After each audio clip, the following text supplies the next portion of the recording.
tardes, pues comenzamos este segundo seminario, las alteraciones urinarias tras el diagnóstico del cáncer de próstata. El objetivo de este webinario es dar información a las personas que conviven con esta enfermedad para que tengan una mejor capacidad de controlar los efectos secundarios y las secuelas. La Fundación Más que Ideas hace 2 años, bueno, el año pasado, en el año 2017, presentamos el informe Cáncer de próstata en primera persona y las alteraciones urinarias se presentaban por los pacientes como una de las dificultades que más les preocupaba y ese es uno de los propósitos por el cual hoy hacemos este seminario online. La Fundación Más que Ideas es una entidad sin ánimo de lucro que la constituimos hace 4 años y en el que buscamos, promover un mundo en el que las personas tengamos mayor protagonismo y mayor control y capacidad de participar activamente en nuestra propia salud. Y para ello trabajamos en red con diferentes entidades para identificar las necesidades de las personas que conviven con una enfermedad y promover acciones educativas, de apoyo y concienciación. Y por eso hoy contamos con 2 profesionales que nos van a dar una doble perspectiva, una doble visión sobre las alteraciones urinarias tras el diagnóstico de un cáncer de próstata. En la parte más médica, por qué se producen y cómo abordar estas alteraciones, pues en breve daré paso al doctor Juan Vicente García, que es urólogo del Hospital Universitario Fundación Jiménez Díaz, y en la parte de aspectos emocionales que también influyen en este tipo de dificultades, pues contaremos con Rosana Mirapeix, psicooncóloga y oncosexóloga. Este webinario engloba dentro del contexto del manual que hemos presentado en el mes de junio de 2018, titulado Cómo convivir con el cáncer de próstata, que es una publicación dirigida a pacientes y familiares para conocer más de cerca esta enfermedad, las diferentes opciones de tratamiento, las secuelas o las dificultades que pueden aparecer y no solo identificarlas, sino también compartir con los pacientes y familiares diferentes estrategias para hacerles frente y dar algunas pautas de ámbito emocional y social para mejorar la calidad de vida. Esta guía que podéis descargar en la página web de Más que Ideas, que tenéis ahí en la pantalla, fundacionmasqueideas.org, es gratuita y también podéis solicitarnos un ejemplar físico en el correo lasideas@fundacionmasqueideas.org. Y ha sido posible gracias a la colaboración de muchas instituciones, sociedades científicas, asociaciones de pacientes, empresas, que nos hemos unido y que nos han apoyado para elaborar esta publicación y que sea información rigurosa, actualizada, pero también accesible para que todos podamos entenderlo. Y que para que veáis la importancia para nosotros del trabajo en red y del trabajo en equipo, pues ahí tenéis nada más y nada menos que todo el equipo de autores de esta publicación, en el que podéis ver diferentes disciplinas sociosanitarias, porque entendemos que solo a través de la atención interdisciplinar podemos dar respuestas a las múltiples necesidades que pueden surgir tras el diagnóstico de un cáncer de próstata. Y sin más, pues voy a dar paso, en este caso, al doctor para que nos comience a hablar, en este sentido, de los aspectos más médicos de las alteraciones urinarias y que nos pueda explicar, cómo se originan, qué consecuencias produce y a la vez nos pueda explicar qué se puede hacer para hacer frente a estas dificultades. Así que, sin más, le doy paso. Muchísimas gracias. Hola, buenas tardes. Soy el doctor García Cardoso de la Fundación Jiménez Díaz del Servicio de Urología y vamos a tratar el tema de las alteraciones urinarias relacionadas con el cáncer de próstata. Pasar la diapositiva. Comentar que este tipo de iniciativas yo creo que son muy importantes para tratar de acercar este tipo de patologías a la población general y que reciban una información fiable y veraz sobre cuál es la sintomatología y la actitud a seguir que tenemos en este tipo de patologías. El cáncer de próstata, como ya sabemos, es una entidad muy frecuente en el varón, es el segundo cáncer tras los cánceres de piel. Su incidencia está aumentando cada vez más debido a varios factores, pero inicialmente cabe sacarlos a que la edad de la población cada vez es mayor y, por otro lado, se consigue una detección cada vez más precoz del cáncer debido al desarrollo de campañas de screening prostático, con el desarrollo de determinadas moléculas como el antígeno específico prostático, que ha permitido una detección precoz y, por lo tanto, un tratamiento más eficaz de la enfermedad. Debido a este diagnóstico precoz, en muchas ocasiones el enfermo no refiere ninguna alteración urinaria, es decir, hay un grupo de enfermos que son asintomáticos, es decir, no tienen ninguna manifestación, y muchas veces a los enfermos que vamos a operar o a tratar de un cáncer de próstata se preguntan que cómo le vamos a operar de algo si él está perfectamente bien, ¿no? Y realmente porque en las primeras fases, en las iniciales, el cáncer de próstata es asintomático y también desde el punto de vista urinario. Cuando el cáncer de próstata evoluciona, la glándula prostática aumenta, se produce una ocupación de la zona uretral y provoca alteraciones en la dinámica miccional. Esa suele ser otra fase de la evolución de la enfermedad que sí da manifestaciones urinarias. Hay distintos síntomas. Hay unos síntomas relacionados con el llenado de la vejiga y otros con el vaciado. Es decir, el enfermo puede referir en algunos momentos que tiene como una urgencia miccional muy imperiosa que le hace ir al baño de forma urgente, incluso a veces llega a escaparse la orina y generar episodios de incontinencia urinaria. En otras ocasiones lo que nos refiere el enfermo es que hay un aumento en la frecuencia miccional, tanto diurna como nocturna. En otras ocasiones hay síntomas más relacionados con el vaciado, es decir, el enfermo cuando va a orinar nota que tiene un chorro mucho más débil, que se le corta, la micción es entrecortada y que el comienzo pues tiene como que apretar la vejiga para comenzar la micción y nota cierta dificultad. Esa es otra fase de la enfermedad. En otras ocasiones, y debido a la evolución local del cáncer, el enfermo puede manifestar hematuria, es decir, presencia de sangre en la orina, que puede estar acompañada de coágulos o simplemente a veces no hay ningún síntoma y el enfermo se ve la orina y la ve de color rojo. Esa es otra manifestación. En fases ya más avanzadas se pueden dar casos de retención aguda de orina, es decir, el enfermo directamente va a orinar y no puede, y en otras ocasiones, en fases mucho más evolucionadas, hay atrapamiento de los uréteres y el enfermo no orina porque la vejiga está vacía, no llega la orina a la vejiga. Es decir, que tenemos un escenario que es muy amplio. Y bueno, ¿y por qué se produce esto? Inicialmente, como se refleja en la diapositiva, las fases de dificultad miccional, de urgencia miccional, están relacionadas con el incremento, con el aumento del tamaño de la próstata en su localización habitual, es decir, como los enfermos que tienen hipertrofia de próstata y tienen las mismas manifestaciones, aquí ocurre que la glándula prostática va creciendo por la presencia del tumor y va obstruyendo la salida de la orina a nivel uretral, y es lo que origina las manifestaciones. En otras ocasiones, las manifestaciones vienen producidas no por el desarrollo del cáncer de próstata, sino vienen dadas como consecuencia de iniciativas que tomamos nosotros para tratar de curar el cáncer. Enfermos que le hacemos cirugía oncológica, radioterapia o otros tratamientos ablativos del cáncer de próstata pueden dar manifestaciones derivadas de esta actuación a nivel médico y que detallaremos a continuación. Hablando inicialmente de las alteraciones urinarias inducidas por la cirugía, decir que la intervención quirúrgica princeps en este tipo de enfermos es la prostatectomía radical. Es decir, es una intervención en la cual nosotros quitamos la próstata y tenemos que volver a unir la vejiga con la uretra para que el enfermo permanezca con sus micciones por vía natural. Ahí en el esquema aparece representado como si quitáramos una pieza del organismo, y realmente es así. Este procedimiento se puede hacer de distintas formas.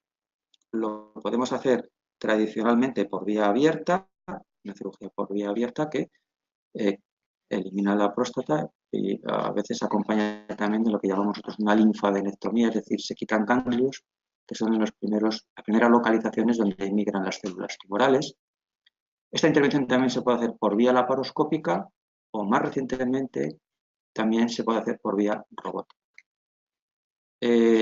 Decir que cualquiera de estos tres tipos de procedimientos quirúrgicos están perfectamente diseñados para el cáncer de próstata, que sus efectos secundarios son muy similares y que cualquiera de las tres vías es perfectamente indicada en cualquier enfermo.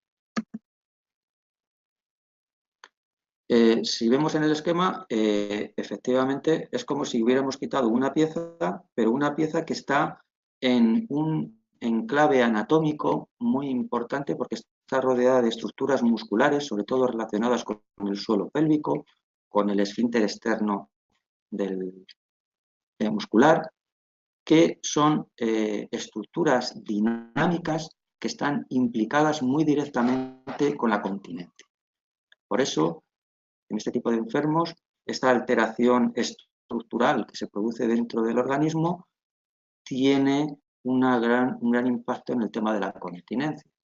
Se debilitan las estructuras que contienen el suelo pélvico, así como estructuras neurovasculares que pasan cercanas a la próstata y se dañan durante la cirugía, que también aportan inervación y vascularización a todas estas zonas, con lo cual es un añadido más que hace que pudieran existir este tipo de alteraciones.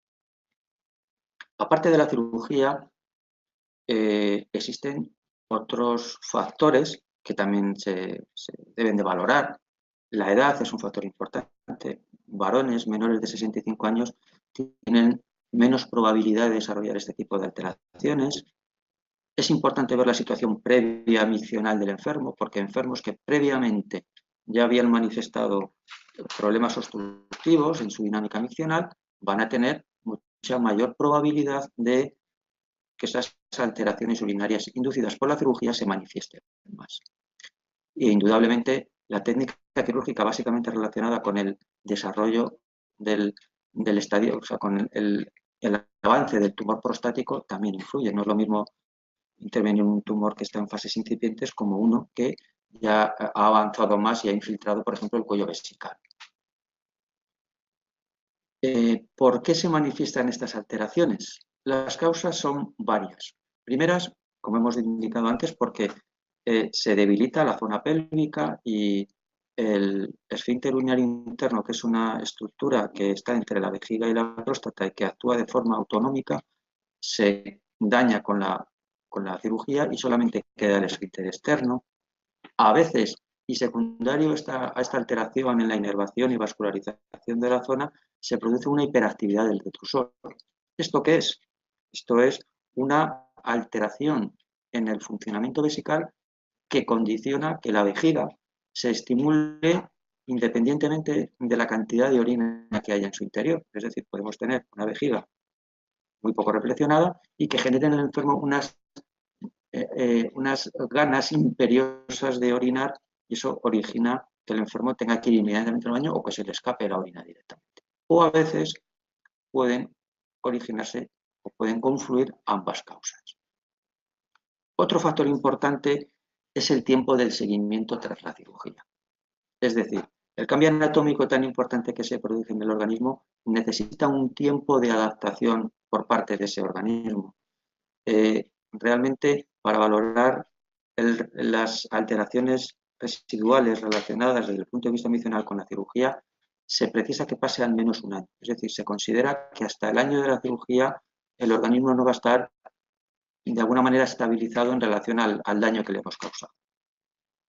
Por lo tanto, saber que las alteraciones urinarias inducidas por la cirugía son dos. Por un lado, la incontinencia urinaria de esfuerzo, es decir, aquella que se produce cuando el enfermo hace una actividad física, cuando camina, cuando tose, cuando se ríe, o aquella que llamamos nosotros vejiga hiperactiva y que lo que va a manifestar en el organismo es unos deseos imperiosos de orinar. Es aquel enfermo que antes de que se le escape la orina dice, tengo que ir al servicio ya porque no llego. Esa es la manifestación de la vejiga hiperactiva. Pasamos ahora al siguiente capítulo, que serían las alteraciones urinarias relacionadas con otra manipulación que le podemos hacer al enfermo para curar su cáncer de próstata, y que es la radioterapia. La radioterapia es un tratamiento curativo también del cáncer de próstata, pero que puede originar toxicidad o lesiones en estructuras vecinas. Es decir, aunque los aparatos que se utilizan para la radioterapia cada vez emiten una serie de ondas una serie de radiaciones, perdón, más colimadas y se dirigen mejor a los órganos diana, siempre hay una pequeña dispersión que en el caso del cáncer de próstata puede afectar a estructuras vecinas como la vejiga o el recto. ¿Por qué? Porque bueno, la radioterapia va encaminada a lesionar las estructuras cancerígenas, los tejidos cancerígenos, pero origina en los tejidos vecinos una inflamación aguda, un daño vascular y fibrosis y acaba alterando la funcionalidad del órgano donde hace la diana, y en este caso concreto vamos a tratar el de la vejiga. Con lo cual, esto origina una toxicidad que llamamos nosotros radioinducida, es decir, origina una inflamación en la vejiga que va a dar sus manifestaciones clínicas. Influyen factores añadidos como la diabetes, como si el enfermo se le hubieran realizado cirugías abdominales previas o si tuviera enfermedad vascular previa. Y evidentemente está muy relacionada con la dosis volumen de radiación, con la técnica de tratamiento dentro de la radioterapia. Existen distintas formas de aplicarla y también la dosificación de la que se da sobre él. Esta toxicidad que se genera, que llegamos a administrar a la vejiga, se manifiesta básicamente o a corto plazo, es decir, en las primeras semanas tras la radioterapia, o a largo plazo, a años, incluso a partir del tercero, cuarto, quinto año. Inicialmente a corto plazo, básicamente el enfermo puede referir una incontinencia urinaria de urgencia, aquella que habíamos hablado antes de la vejiga hiperactiva, es decir, aquel enfermo que le entran unas ganas imperiosas de orinar y tiene que ir sí o sí, porque si no se le va a escapar la orina. Y en otras ocasiones el enfermo manifiesta lo que conocemos habitualmente como cistitis, es decir, el enfermo que tiene un aumento en la frecuencia miccional, que tiene que ir con más frecuencia por el día o incluso por la noche al orinar y que a veces tiene cierto dolor en la micción.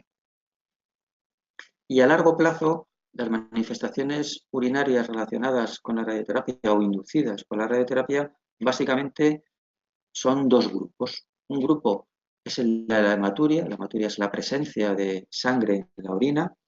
Estos enfermos, debido a la cistitis rádica, se crean unas lesiones hipervasculares a nivel vesical que generan hematuria que puede ser anemizante y requiere a veces un tratamiento activo importante porque puede incluso incluso se han dado casos de poner en peligro la propia vida del enfermo porque no se consigue controlar, pero bueno, en la mayor parte de las ocasiones esto se controla. También y últimamente está muy debatido el tema de la oncogénesis relacionada con la radioterapia. Es decir, se está apreciando que se han desarrollado cánceres de vejiga o cánceres colorectales a largo plazo relacionadas con la radioterapia. Esto es un factor que también debemos de conocer. Afortunadamente no es frecuente, pero existe. Y finalmente un tercer grupo más minoritario de neuropatías, es decir, la radioterapia también en esa afectación de las estructuras vecinas puede afectar también a nivel neurológico a los nervios que vinculan por esa zona del organismo y a veces crean dolores de origen neuropático en los enfermos.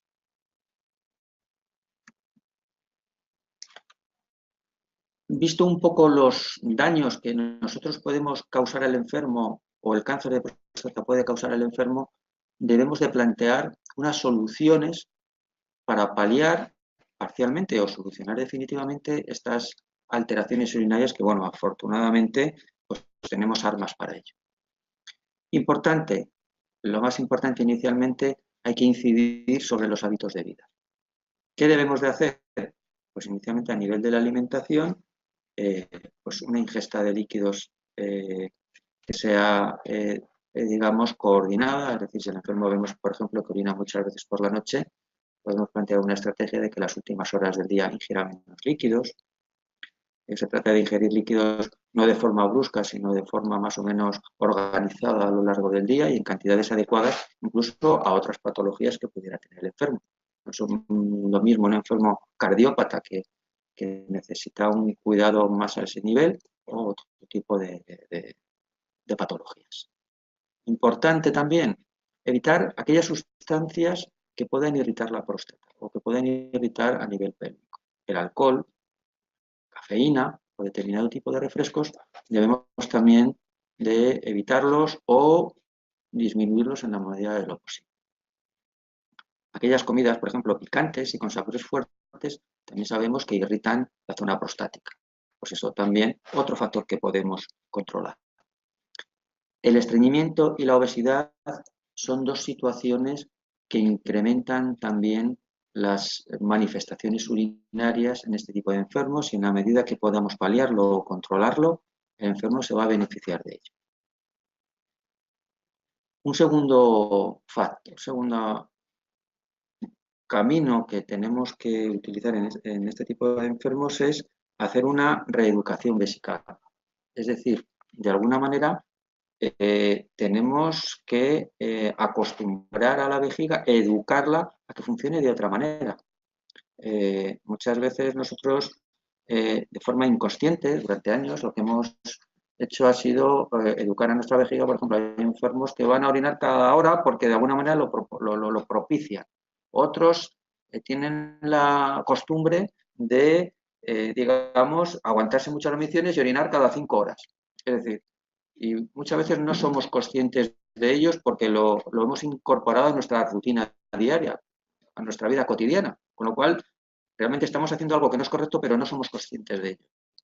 Para ello se ha desarrollado un arma que es el diario miccional, es una plantilla donde nosotros apuntamos lo que bebemos y lo que orinamos, la hora a la que orinamos y la cantidad que orinamos. Esto a nosotros nos sirve para plasmar la realidad miccional del paciente y fijarnos en este tipo de situaciones y plantear las estrategias para reeducar esa vejiga.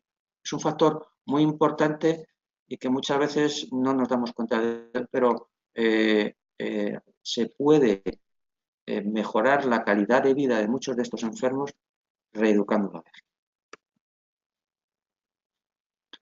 En aquellos enfermos en los que hemos quitado la vejiga, como hemos comentado antes, y se produce una debilidad del suelo pélvico, es decir, de la musculatura que sustenta todo el aparato dinámico de la micción y de los esfínteres, podemos hacer ejercicios de rehabilitación y de estimulación de estas estructuras musculares que van a permitir un mejor control miccional y van a paliar sobre todo esa incontinencia urinaria de esfuerzo, es decir, aquella incontinencia relacionada con los movimientos, con el caminar, con la actividad física, y que suele ser muy limitante en los enfermos en los que realizamos prostatectomías radicales en muchas ocasiones. Entonces, hay una serie de ejercicios, como son conocidos, como son los ejercicios de Kegel, como electroestimulaciones, que a nivel de rehabilitación podemos estimular eléctricamente determinados grupos musculares para que se contraigan y fortalecerlos. También se han desarrollado dispositivos que nos permiten a nosotros ver cómo se realiza esa contracción, se hace un biofeedback. Se trata en el fondo de que nosotros reconozcamos nuestros músculos para que podamos contraerlos, porque muchas veces tenemos unos músculos que no sabemos cómo tenemos que contraerlos y este tipo de rehabilitaciones y de técnicas nos ayudan a identificar estos grupos musculares y a, de alguna manera, nosotros conscientemente ayudarlos a contraer. Y en ese sentido se van a fortalecer y nos van a ayudar a contener la micción. Y finalmente hay otra serie de técnicas, como la técnica de Pilates, que están ahora muy en boga y que por ahí vemos en muchos sitios Pilates. Bueno, pues el Pilates son una serie de ejercicios que benefician mucho a este tipo de enfermos porque consiguen una homogeneización en la contracción de toda la musculatura abdominal y pélvica simultáneamente. Los músculos abdominales también contribuyen, aunque parezca mentira, a todo este tipo de... Es decir, el organismo es un ente único y está organizado y coordinado en todas sus distintas fases. Y a nivel muscular también ocurre. Y nos va a servir también para fortalecer los músculos de la columna vertebral, los músculos abdominales, los rectos abdominales, los transversos, y todo eso va a transmitir contracciones a la zona pélvica que también van a permitir un mejor control en estos enfermos con incontinencia urinaria de esfuerzo y que van a hacer que esa recuperación en los enfermos en los que realizamos prostatectomías radicales sean mucho más eficaces y permitan una más pronta recuperación de esta continencia.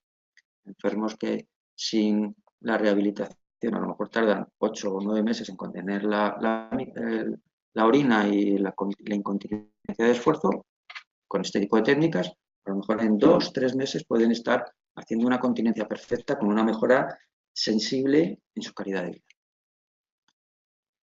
Otro tipo de estrategias que podemos desarrollar para corregir la incontinencia de esfuerzo ya serían estrategias de tipo quirúrgico. Es decir, cuando todas las maniobras previas que hemos comentado no han resultado eficaces y el enfermo sigue refiriendo una incontinencia urinaria de esfuerzo, tenemos alternativas quirúrgicas que le pueden ayudar. En aquellos enfermos en los que la incontinencia de esfuerzo es leve o moderada, se han desarrollado unas técnicas quirúrgicas básicamente a base de bandas o cintillas que se colocan alrededor de la uretra y que permiten una mejor continencia. En aquellos casos en los que la incontinencia es más severa, se aboga más por la colocación de un esfínter urinario artificial, que es un dispositivo, como se ve ahí en la diapositiva, que tiene varios elementos. Básicamente lo que se trata es de establecer un flujo de un sistema cerrado que permite pasar suero de un reservorio a una zona de un manguito que se coloca alrededor de la uretra y la comprime, y en ese sentido, cuando el enfermo quiere, activa el manguito o lo desactiva, permitiendo orinar o contener de forma consciente cuando el enfermo lo desea.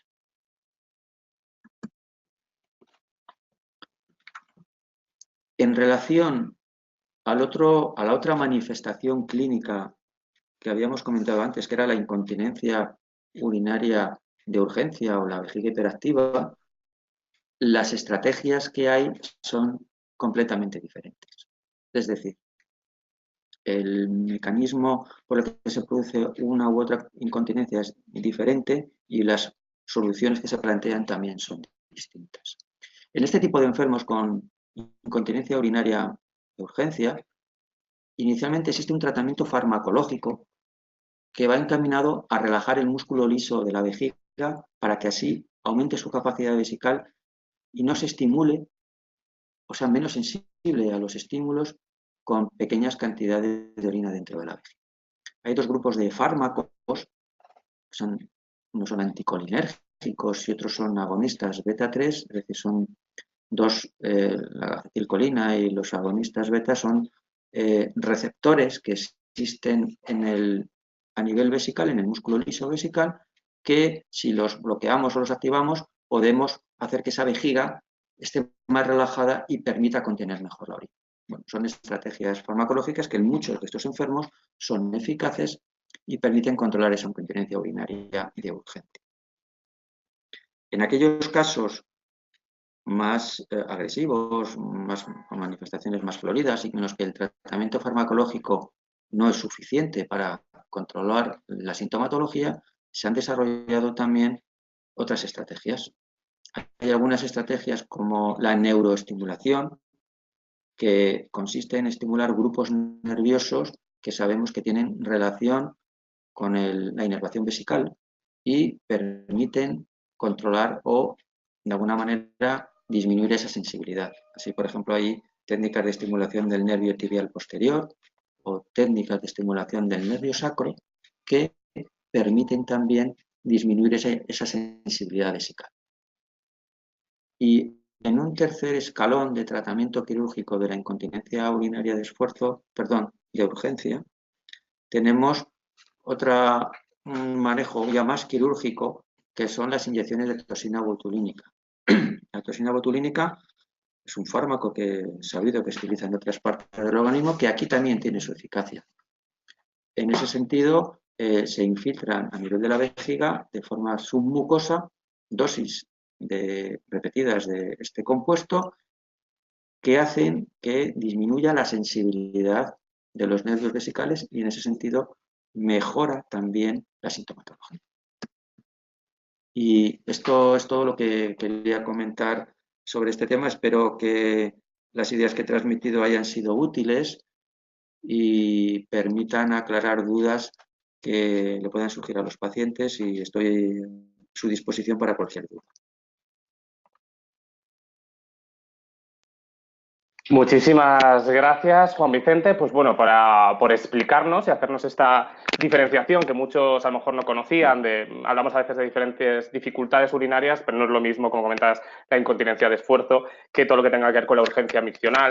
Nos hemos quedado ahí en mente con las diferentes estrategias, tanto en cuanto a hábitos saludables, hablas de la alimentación, de la educación, de la vejiga, de la rehabilitación del suelo pélvico, pero luego también pues esas diferentes estrategias quirúrgicas en algún tipo de dificultades o farmacológicas en otros, y por eso te agradecemos muchísimo. Para los que nos estéis escuchando, podréis plantear preguntas una vez hayamos escuchado a Rosana Mirapell, psicooncóloga, que voy a aprovechar a darle paso, pero quiero ligarlo con el informe Cáncer de próstata en primera persona que presentamos el año pasado, donde reunimos a un grupo de personas con cáncer de próstata y nos hablaron mucho de las dificultades urinarias, y en este caso hablaban cómo sentían o desarrollaban sentimientos de humillación en algunos casos. Algunos confesaban que era ciertamente traumático, y también hablaban pues de las limitaciones que estas dificultades le podrían ocasionar en el día a día, ¿no? A la hora de ir a trabajar o a la hora de hacer diferentes actividades de ámbito social, y cómo poco a poco ellos, entrenándose y con ayuda de apoyo médico y emocional, pues habían conseguido encarar todas estas dificultades. Así que doy paso a Rosana, quien pues por supuesto nos va a hablar del impacto emocional de este tipo de alteraciones, y también pues nos va a compartir una serie de recomendaciones que seguro, Rosana, que nos van a servir de utilidad a todos. Muchas gracias. Bueno, buenas tardes a todos los que participáis a través de la red en el seminario sobre aspectos emocionales vinculados a las alteraciones urinarias tras un diagnóstico de cáncer de próstata. Gracias a la Fundación Más que Ideas por invitarme a participar en este interesante seminario online, y gracias a todos vosotros por escucharme. Os presento a Antonio, un paciente mío que lo primero que me dijo al entrar en consulta fue: después de la alegría de sentirme curado del cáncer, empezaron los problemas para mí. Y realmente era así. Antonio tiene 53 años, está casado con Elena desde hace 15 y tienen 2 hijos pequeños en común. Él además tiene otro hijo de un matrimonio anterior que vive con su madre y con el que no tiene ningún tipo de contacto. Antonio trabaja desde hace más de 20 años en una empresa de reparación de electrodomésticos bastante grande, y esta información es muy importante, como veremos más adelante, porque será uno de los aspectos que más malestar le van a generar. Bueno, el caso es que en una revisión rutinaria de la empresa, al ser mayor de 50 años, pues incluía el PSA y este le salió alto. En diciembre del 2015 acude al médico y le diagnostican el cáncer de próstata y le proponen hacer una prostatectomía radical, seguidamente radioterapia y luego tratamiento hormonal. A medida que vamos conversando, Antonio me explica que antes de la operación el médico le dijo que el pronóstico es muy bueno, era muy bueno, por lo que después de hablarlo con su mujer aceptaron hacer el tratamiento que les proponían sin tener ninguna duda. Lo que les importaba a los dos era que Antonio se curase del cáncer, lo demás no tenía importancia para ellos. Y después de la operación, pasados 6 meses, me explica que siente mucha alegría porque todo ha ido muy bien, y además dice que está convencido que las secuelas que ya tiene, que ya observa, que son las que le explicaron, no le sorprenden, él piensa que serán de carácter reversible.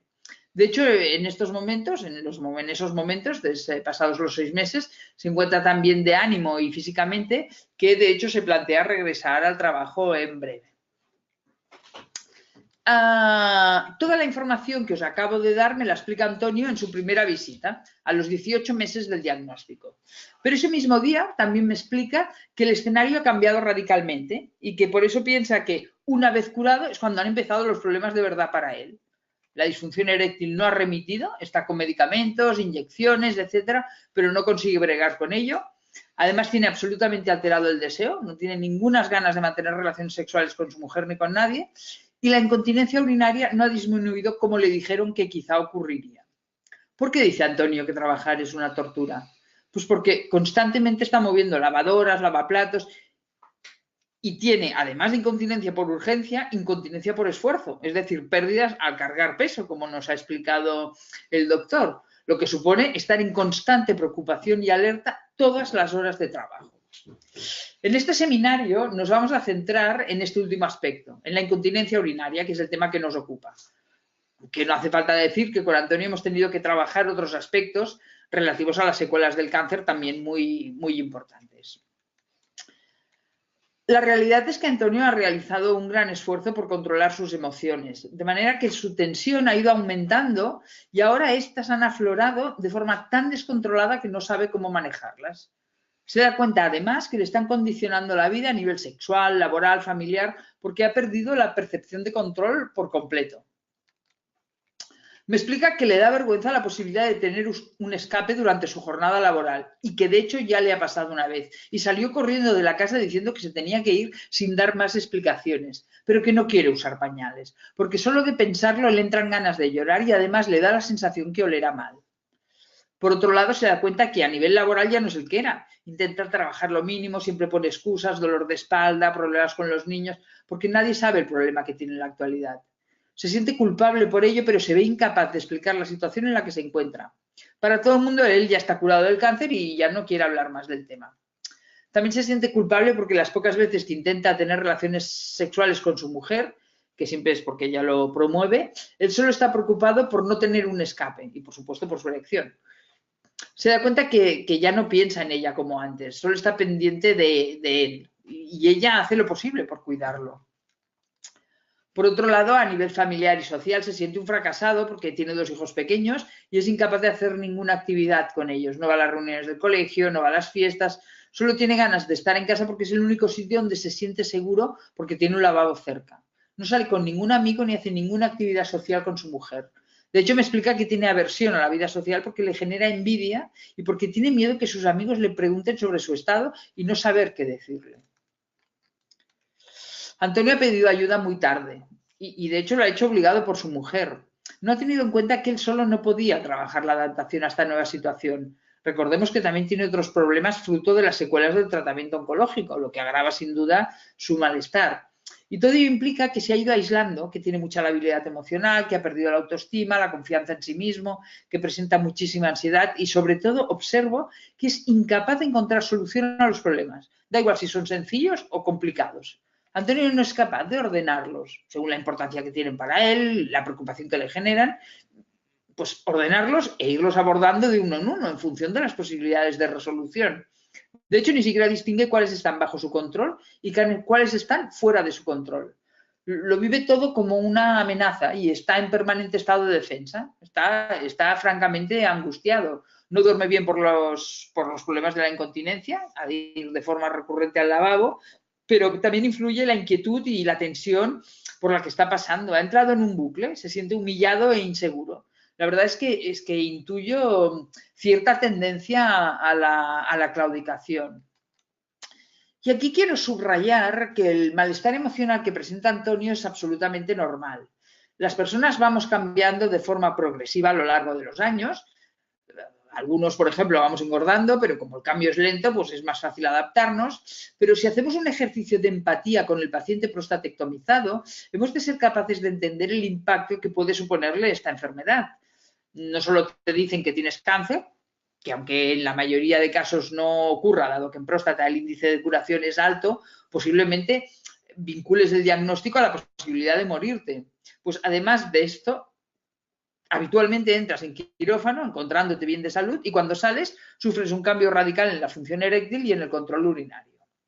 ¿Qué quiero decir con esto? Pues que es lógico que la persona que pasa por un proceso de este tipo se encuentre mal anímicamente. Creo que es muy importante normalizar que cuando hay una dificultad la reacción emocional ha de ser acorde a ella. Es normal estar triste ante una situación de este tipo. Lo raro sería no estarlo. Esto no quiere decir que no tengamos que buscar ayuda si la necesitamos. Si vemos que nos cuesta adaptarnos a tantos cambios, no tengamos miedo de pedir soporte, pero también démonos permiso para entender que a veces las cosas no son tan fáciles como nos gustaría, sobre todo si no dependen de nosotros. Lo que hemos de intentar es hacer todo aquello que esté en nuestras manos. Así pues, con Antonio, y teniendo en cuenta todo esto, hemos diseñado una intervención donde lo primero y más urgente es normalizar y validar sus emociones, entender lo que siente y, por otro lado, subrayar la importancia de estas emociones porque al final son las que le han permitido ver que alguna cosa no funcionaba y que necesitaba ayuda, porque la situación por la que está pasando no es nada fácil, es normal que se sienta mal. Seguidamente trabajamos para definir cuál es realmente el problema. Está claro que es el hecho de tener incontinencia, pero tenemos que intentar concretar en qué le afecta y en qué medida le preocupa. Así que vamos a desgranar la preocupación principal. A veces, cuando estamos bajo emociones tan intensas, no podemos ver de forma clara y objetiva el escenario en el que realmente nos estamos moviendo. Por eso es importante y útil preguntarnos qué es lo que exactamente nos produce incomodidad, qué es lo que no nos gusta, qué es lo que nos puede ayudar, qué es lo que podemos cambiar y qué es lo que no podemos cambiar. En función de esta premisa, una vez definidas las subpreocupaciones, por decirlo de una manera entendedora, vinculadas a la pérdida de orina, hemos de identificar aquellas sobre las cuales podemos trabajar directamente nosotros y aquellas sobre las cuales es necesario buscar ayuda externa para paliarlas en la medida que sea posible. Y seguidamente marcarnos los objetivos que queremos ir consiguiendo. En paralelo hemos de ir abordando la aceptación del problema por parte de Antonio, dado que cuando él lo acepte, que no es sencillo, será cuando realmente esté preparado para adaptarse al cambio e incorporarlo a su vida. Para ello, obviamente, hemos de conocer muchas variables, el estilo de vida de Antonio, sus costumbres, sus creencias, su capacidad para desarrollar estrategias de afrontamiento, sus expectativas, etc. Pero vamos a centrarnos en qué le preocupa a Antonio. Pues la incontinencia en general, sin lugar a dudas. Y él, mientras hablamos, fácilmente la sitúa en el lado de las cosas que no dependen únicamente de él.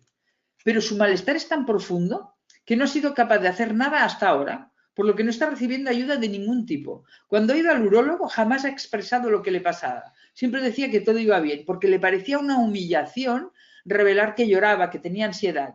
De hecho, ha rechazado cualquier ayuda que se le ha ofrecido hasta el momento. Ante esta situación, lo primero y más imprescindible es derivarlo a un fisioterapeuta para que le paute ejercicios para fortalecer los músculos, descanso, a un nutricionista para que le controle la alimentación, para evitar la obesidad, y le controle la ingesta de líquidos, a su urólogo para que valore posibles soluciones, tratamiento farmacológico, tratamiento quirúrgico, etc. Antonio, la verdad es que está tan bajo de ánimo que se deja ayudar sin problemas. Así pues, poco a poco vamos estableciendo las subpreocupaciones, estas que salen en este listado que sale en la diapositiva. Una vez las vamos estableciendo y vamos entrando en cada una de ellas, preguntándonos qué podemos hacer con cada una de ellas, qué pasaría si hiciésemos eso. Y finalmente, una vez identificadas, nos damos cuenta de que prácticamente todas ellas están ligadas a las emociones que en su momento exploramos y que en la mayoría de casos quedarían resueltas con el uso del protector. Hago un paréntesis. Cambio el nombre del pañal a protector no por usar un eufemismo, sino con la finalidad de quitarle la connotación peyorativa que Antonio le pone. Eso es de niños, de mayores, y al final consigo que él también le cambie el nombre. O bien, observamos que las subpreocupaciones surgen a raíz de la falta de comunicación con su entorno. Por tanto, el trabajo de aceptación y adaptación inicial ha de ir encaminado hacia la normalización del uso de un protector, dado que será lo que le proporcionará percepción de control y le permitirá ir perdiendo el miedo a pasar por situaciones que él puede considerar vergonzantes, humillantes, etc. Podrá evitarlas. Y por otro lado, también con su pareja, con su familia, con sus amigos, con el médico, tendrá que trabajar la comunicación. No solamente para hacer ventilación emocional, sino también para que conozcan sus temores y puedan ayudarlo. Posiblemente si Antonio hubiese expresado lo que le pasaba al urólogo, hubiese llegado antes a mi consulta o no hubiese sido ni necesario. Es difícil estar pasando por la situación de Antonio y no sentir rabia, tristeza, vergüenza. Es complicado entender que las cosas son como son y no como nos gustaría que fueran. Pero es importante tener en cuenta que las emociones no se generan solas. Las emociones siempre las condiciona un pensamiento. En el caso de Antonio, su educación, su cultura le está diciendo que usar protectores de personas mayores o de niños, que usándolos se expone a que la gente se ría de él, a ser rechazado. Y eso es normal, que le produzca rabia, tristeza, humillación, vergüenza. Y a la vez, este pensamiento limitante le está generando una conducta evitativa como mecanismo de defensa. No quiere exponerse. Por lo tanto, como no quiere exponerse, se está aislando socialmente. El trabajo consiste en ir cambiando este pensamiento limitante por otro posibilitador y más ajustado a la realidad. Usar protector, por ejemplo, usar protector me va a permitir ser más autónomo y mantener mis relaciones. Es un pensamiento que le puede generar tranquilidad, percepción de control, aceptación, confianza y, en definitiva, una conducta más adaptativa, una conducta más social. Y esto obviamente no es solo con el uso del protector, sino en general.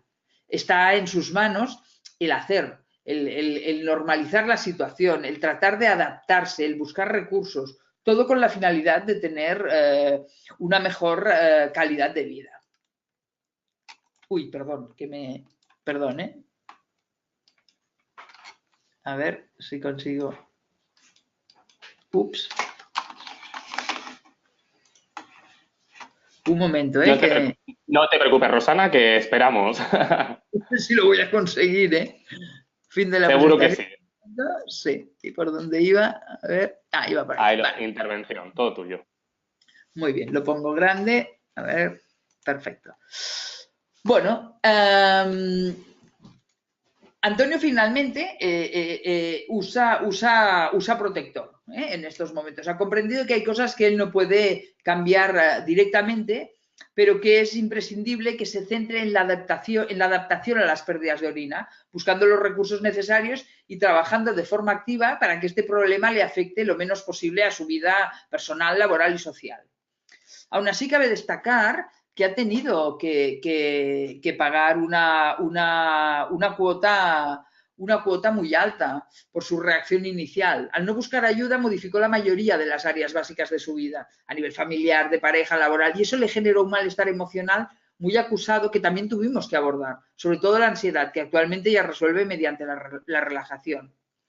Yo creo que el resumen más importante de todo lo que he explicado es que Antonio era incapaz de darse cuenta que el problema no está en el síntoma, no está en la pérdida de orina en este caso, sino en la reticencia que a veces tenemos para adaptarnos a los cambios que la vida nos va ofreciendo.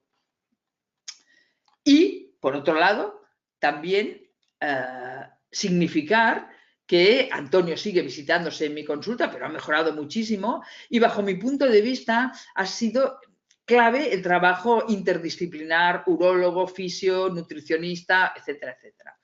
Muchas gracias por vuestra atención.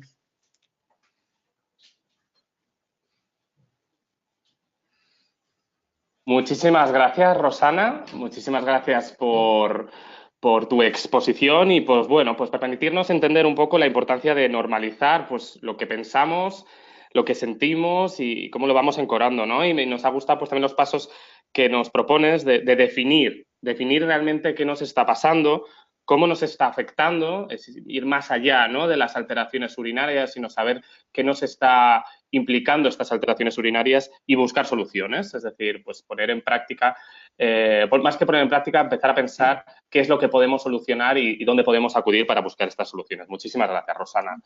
Pues llega el momento de las preguntas y los comentarios. Os recuerdo que si queréis, ya han llegado algunas preguntas que voy a trasladar ahora mismo, pero si queréis hacer alguna pregunta tras la intervención también de Rosana, recordad que podéis hacerlo en el apartado de preguntas o clicando en la palma de la mano si queréis hablar y con vuestro micrófono. Entonces vamos a empezar con una pregunta que nos ha llegado de Claudia, que va dirigida al doctor, a Juan Vicente, y dice: buenas noches, horario europeo casi, gracias por la información, y nos dice: en el caso posterior a la prostatectomía radical se presenta disminución en la potencia del chorro miccional. ¿Cuál sería su recomendación para realizar la dilatación y con qué número de sonda para no producir una incontinencia mayor? Y adicionalmente, ¿con qué frecuencia debería realizarse este procedimiento para no dañar la cicatrización? Bueno, es una pregunta interesante porque plantea muchas incógnitas que no todas tienen respuesta. Lo primero y lo más importante es hay que establecer el tiempo desde que fue la cirugía al tiempo en el que se ha manifestado ese chorro más flojo. Es decir, si la intervención ha sido hace pocas semanas o menos de un mes, realmente todavía no estaríamos en condiciones de diagnosticar realmente una estenosis o bien de la anastomosis uretrovesical, es decir, la zona que nosotros unimos la vejiga con la uretra, la zona donde estaba la próstata, o bien que sea una estenosis de otro segmento uretral.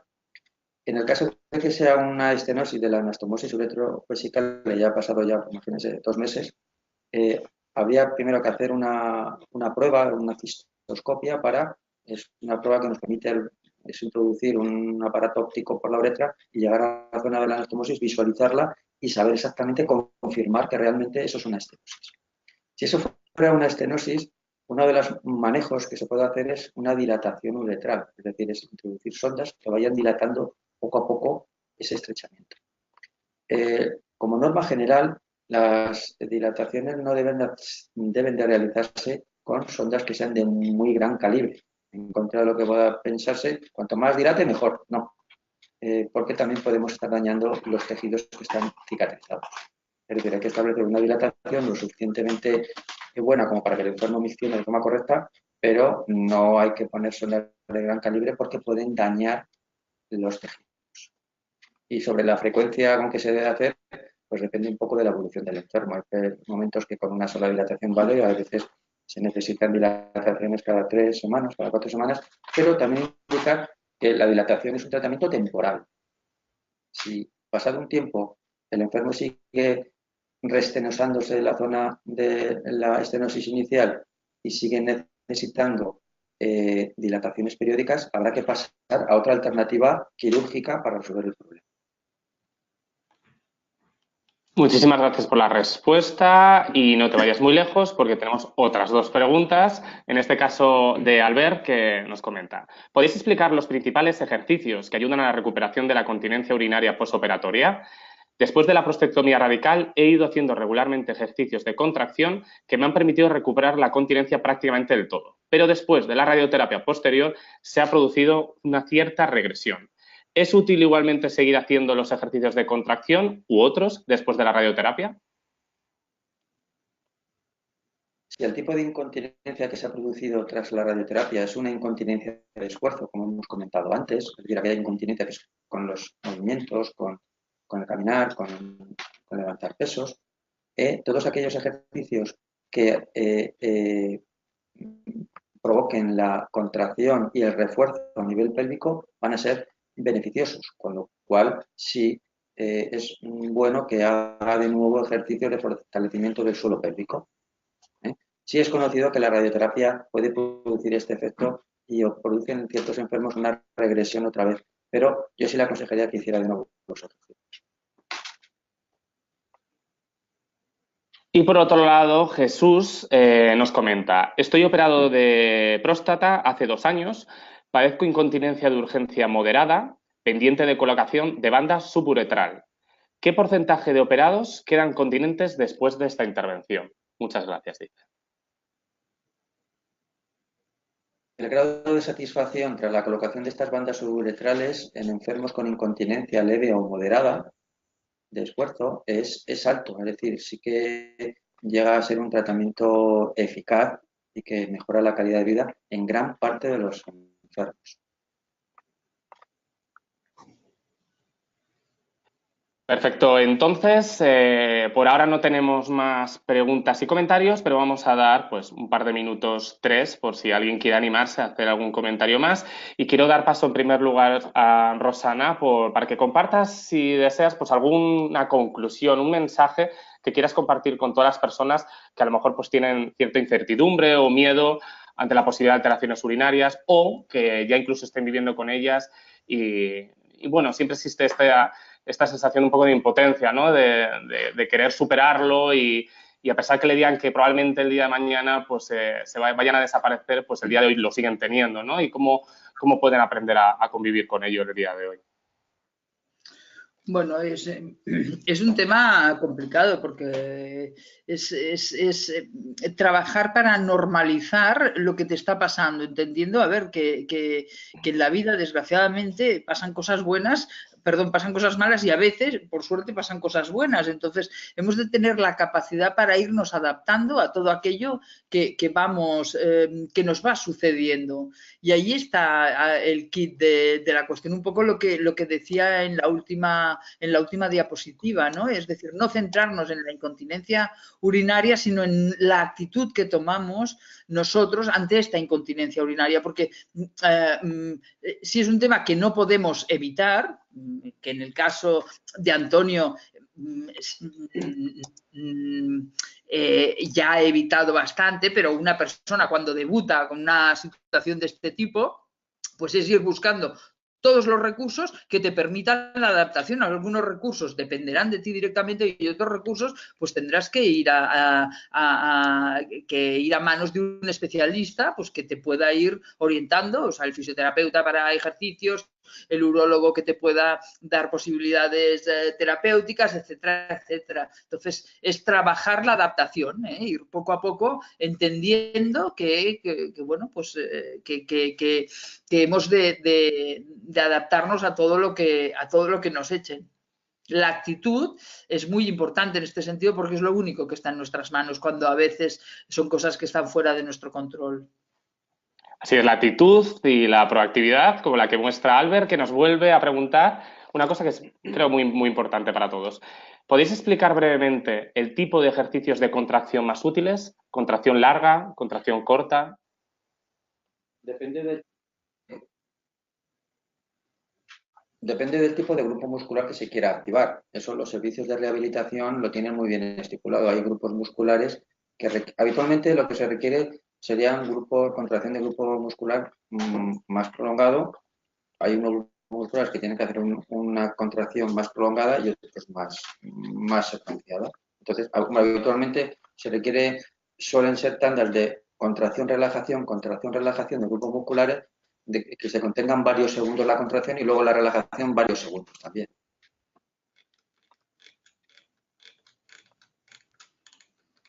Pues muchísimas gracias y lo único, Juan Vicente, igual que le he dado la oportunidad a Rosana, pues si quieres compartir con nosotros una última conclusión o reflexión.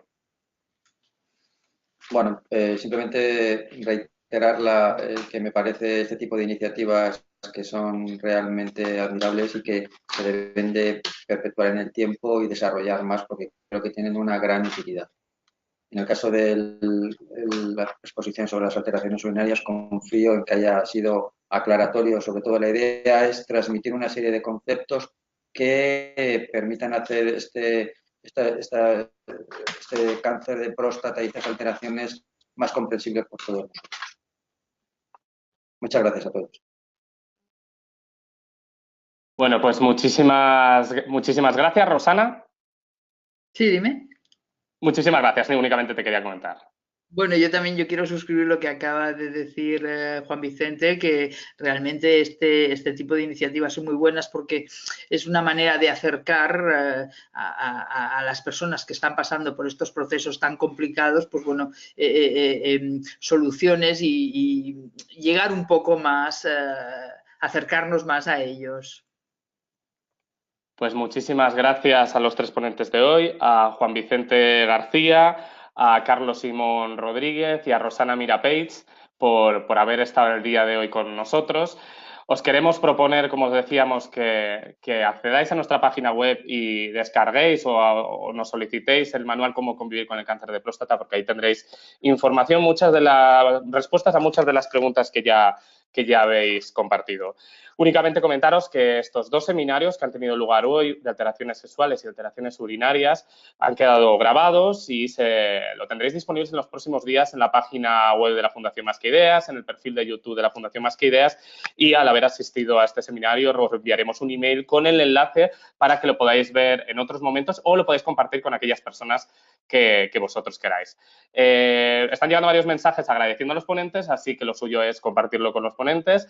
Así que gracias a todos los que estáis compartiendo estos mensajes con nosotros y simplemente comentaros desde la Fundación Más que Ideas que contar con nosotros para todo aquello que necesitéis y que ahí tenéis los datos de contacto para cualquier pregunta, comentario, idea, sugerencia que queráis que hagamos o si tenéis alguna sugerencia, una propuesta de acción que vosotros creáis que es necesaria, ¿vale? Estaremos encantados de escucharos y de conoceros. Sin más, nos despedimos. Muchísimas gracias a todos y buenas tardes.